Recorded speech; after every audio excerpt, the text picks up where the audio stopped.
Hi எல்லாருக்கும் வணக்கம். இன்றைக்கி ஜூலை 2க்கான நியூஸ் பேப்பரில் வந்த எல்லா நியூஸும் நம்ம எக்ஸாம் ரிலேட்டடாக என்னென்ன இருக்கோ அதெல்லாம் நம்ம அப்டேட் பண்ணிடலாம்.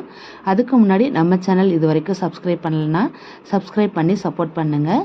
நம்ம டெய்லி கரண்ட் ஈவெண்ட் வந்து அப்டேட் பண்ணிகிட்டு இருக்கோம். நீங்களும் அதை பார்த்து நோட்ஸ் எடுத்து படிச்சுக்கோங்க. வாங்க நம்ம நியூஸ்குள்ளே போகலாம். ஃபர்ஸ்ட் இம்பார்ட்டன்ட் நியூஸ் என்னென்னு பார்க்கலாம். 29வது தேசிய மின் ஆளுமை மாநாடு நடந்திருக்கு. எங்கன்னா ராஜஸ்தானில் இருக்க ஜெய்ப்பூரில் தான் வந்து நடந்திருக்கு.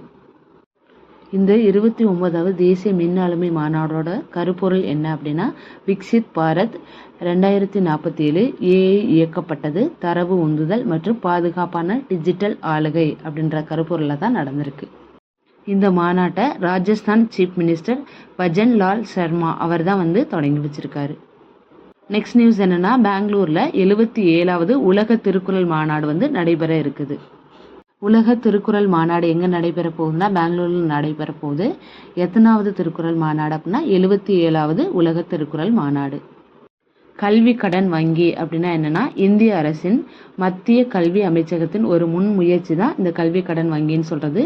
இது பல்கலைக்கழக மானிய குழுவால் தான் ஒழுங்குமுறைப்படுத்தப்படுது. நெக்ஸ்ட் நியூஸ், இந்திய விமானப்படையோட துணை தளபதியாக ஏர் மார்ஷல் அசுதோஷ் தீஜித் அவர் வந்து பொறுப்பேற்றிருக்காரு. நெக்ஸ்ட் நியூஸ், உத்தரப்பிரதேச மாநிலம் வந்து அதாவது மாநிலம் தழுவிய பள்ளி இயக்கம் திட்டத்தின் 2ஆம் கட்டத்தை வந்து தொடங்கி வச்சிருக்காங்க. ட்ரோன் போருக்காக பாஸ் பட்டாலியன்கள் அப்படின்ற அழைக்கப்படுற சிறப்பு பிரிவுகளை வந்து உருவாக்க இந்திய ராணுவம் வந்து முடிவு செஞ்சுருக்காங்க. நெக்ஸ்ட் வந்து ஜிபி ஹர்ஷவர்தன் வந்து இந்தியாவோட 97வது கிராண்ட் மாஸ்டராக வந்து ஆகியிருக்காரு. That's all my dear friends. இன்றைக்கி நம்ம நியூஸ் எல்லாம் கவர் பண்ணிட்டோம். நம்மளுக்கு குரூப் 4 வந்து அனௌன்ஸ்மெண்ட் வந்து அக்டோபரில் வரப்போகுது.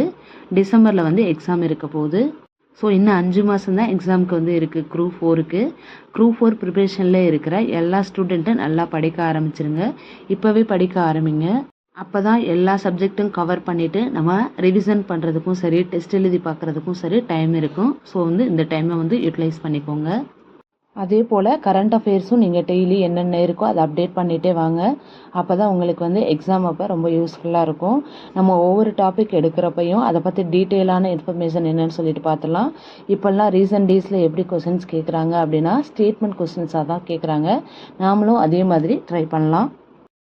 இனிமேல் ஒரு டாபிக் எடுத்தால் அந்த டாப்பிக்கில் எப்படிலாம் கொஸ்டின் கேட்கலாமோ அது எல்லாமே நம்ம கவர் பண்ணலாம். நம்ம சேனலை வந்து லைக் பண்ணுங்கள், ஷேர் பண்ணுங்கள், சப்ஸ்கிரைப் பண்ணுங்கள். தேங்க்ஸ் ஃபார் வாட்சிங். Thank you so much.